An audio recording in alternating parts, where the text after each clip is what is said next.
Assalamualaikum, hai apa kabar anda semua? Bersama saya Nazir bin Abdullah. Baiklah teman-teman ya, pada perkongsian kali ini saya akan kongsikan kepada anda 3 tips mudah untuk kita membuat pokok bunga kertas yang murah menjadi bernilai tinggi, okey, dan nampak cantik. Baiklah teman, sekiranya anda ingin mengetahui apakah tips yang akan kongsikan kepada anda pada perkongsian saya kali ini, pastikan anda terus mengikuti perkongsian saya ini hingga selesai, okey? Jangan skip tu, jom kita teruskan.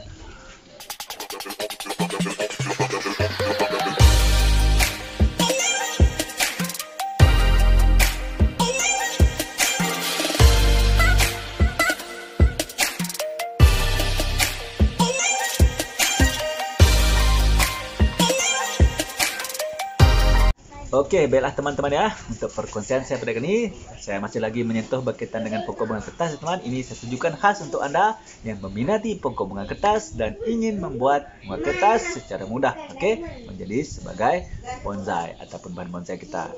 Anda perlu tahu ya, teman. Pokok bunga kertas juga merupakan salah satu jenis pokok bunga yang sesuai untuk kita jadikan sebagai bahan bonsai dan dijadikan bonsai yang sangat bernilai tinggi dan indah, menarik.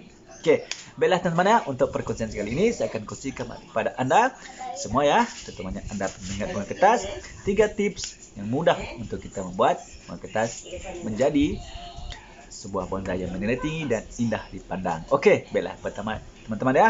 Okey, yang pertama sekali di sini saya akan kongsikan pada 3 tips ya. Okey, tips yang pertama, kita melakukan pemangkasan. Biasanya teman, kita bisa dekat-dekat saja, kita bareng-bareng saja, santai-santai saja. Okey. Tips yang kedua, kita menunjukkan batang, bagian batang bawah tu pada pokok bunga kertas tu. Dan tips yang ketiga, kita tunjukkan bentuk akar. Itu adalah 3 tips ya. Kita santai-santai 3 tips tadi, ingat yang pertama. Yang pertama tadi, lakukan pemangkasan. Okey. Bagaimanakah yang dikatakan melakukan pemangkasan ini, teman-teman? Okey. Untuk melakukan pemangkasan, teman, anda hendaklah melakukan pemangkasan. Ini ada asasnya, teman. Untuk membentuk sebuah bonsai, bahagian atas terutamanya bahagian daun, ranting dan juga cabang, teman, anda sangat sesuai untuk digalakkan ya, melakukan pemangkasan berbentuk macam piramid ya. Biasanya kita akan membentuk piramid tentu ya, ataupun berbentuk payung, ataupun berbentuk apa nama tu,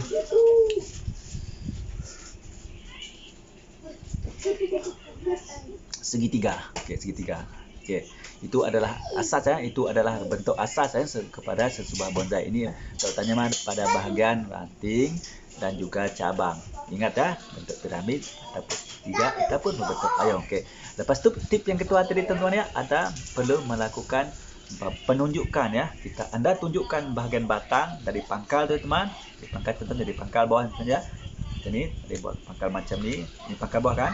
Okey, tunjukkan dari bahagian pangkal ni sampai ke bahagian cabang atas ni macam ni. Okey, tunjuk ke bahagian sini sama ada anda membuat bonsai itu berbentuk lurus menegak ataupun berdiam liuk macam tu. Itu terpulang kepada anda ya, terpulang kepada bagaimana yang anda minati untuk membuatnya. Itu adalah tips yang kedua. Lepas tu, bagaimana teman untuk kita melakukan menunjukkan bahan batang tadi supaya nampak realistis ya, real ya, benar-benar macam keadaan pokok yang dinamakan bonsai ya. Itu kita pastikan bahagian pangkal tadi ya, teman, dari pangkal atas akar dan pakar ya, dan sampai ke bawah cabang. Yang pertama tu pastikan di kawasan ini teman-teman ya, tidak mempunyai cabang ataupun mata tunas yang tumbuh di sini. Maksudnya anda semua perlu mencabut ataupun melakukan pemangkasan pada semua cabang ataupun ranting ataupun pucuk yang tumbuh pada bahagian pangkal ni, dari bahagian pangkal bawah ni, bahagian atas akar sampai ke cabang atas tumbuh satu ni. Okey, pastikan bahagian itu ya, anda pruning ataupun lakukan pemangkasan kepada semua ranting ataupun pucuk yang tumbuh bahagian ni. Okey, itu yang dinamakan menunjukkan batang bahagian bonsai kita. Itu adalah tip yang kedua. Okey. Dan sekarang teman-teman kita melakukan tips yang keempat, yang ketiga. Tips yang ketiga adalah kita berusaha untuk menunjukkan bahagian akar pula. Okey, tadi batang kan, sekarang kita akan menunjukkan akar bahagian akar bawah ni. Okey, kita akan tunjuk bahagian akar. Okey, bagaimana pula teman-teman untuk cara ataupun cara yang kita boleh lakukan apa kita ingin menunjukkan akar pada pokok bunga kertas itu. Okey, caranya mudah teman ya. Yang pertama, pastikan anda mendapati sebuah pokok bonsai yang masih jadi bahan ya, yang anda tanam dalam polybag ataupun dalam pot. Apa yang anda perlu lakukan, anda keluarkan sedikit ya, angkat sedikit, buang sedikit media tanam pada bahagian akar, dekat pangkal tu buang sedikit media. Lepas tu tanam semua dalam pot. Jadi tunjukkan akar ke situ. Itu adalah caranya. Salah satu cara yang kita boleh lakukan untuk kita menunjuk akar, bahagian akar pada pokok bonsai kita itu. Ataupun paling mudah sekali Anda menggunakan pokok bunga kertas hasil daripada galian ataupun dongkelan. Jika biasanya teman-teman pokok bunga kertas kita telah dapat daripada hasil galian ataupun dongkelan akan menunjukkan akar. Itu cara lebih mudah lagi ya. Apabila Anda ingin melakukan tips yang ketiga tadi, itu menunjukkan bahagian akar pada pokok bunga kertas itu. Oke, macam mana teman? Boleh ikut tak sampai start ini? Itulah jadi teman ya, 3 tips yang Anda boleh lakukan, tips mudah untuk membuat bunga kertas murah menjadi indah bernilai dan cantik dipandang. Oke, baiklah teman-teman ya. Start ini boleh ikut tak?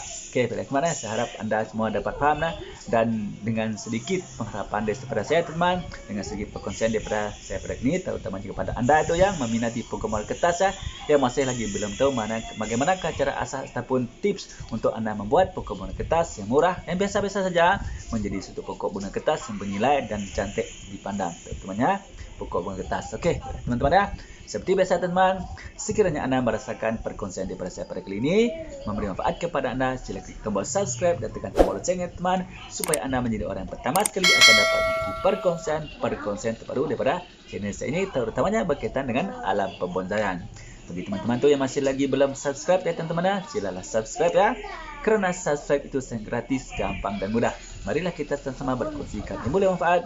InsyaAllah kita akan sama-sama mendapatkannya nanti. Baiklah teman-teman, sekiranya Anda memiliki cadangan ataupun pertanyaan ya teman, sila tulis di ruang komen ya. InsyaAllah saya akan menjawab pertanyaan Anda. Baiklah teman-teman, sekali lagi saya mengucapkan terima kasih kepada Anda semua ya, kerana sudi mengikuti perkongsian saya pada ini dari mula hingga selesai. Baiklah teman, mudah-mudahan manfaat walaupun secara ringkas, sesantai saja ya, secara bagaimana saja.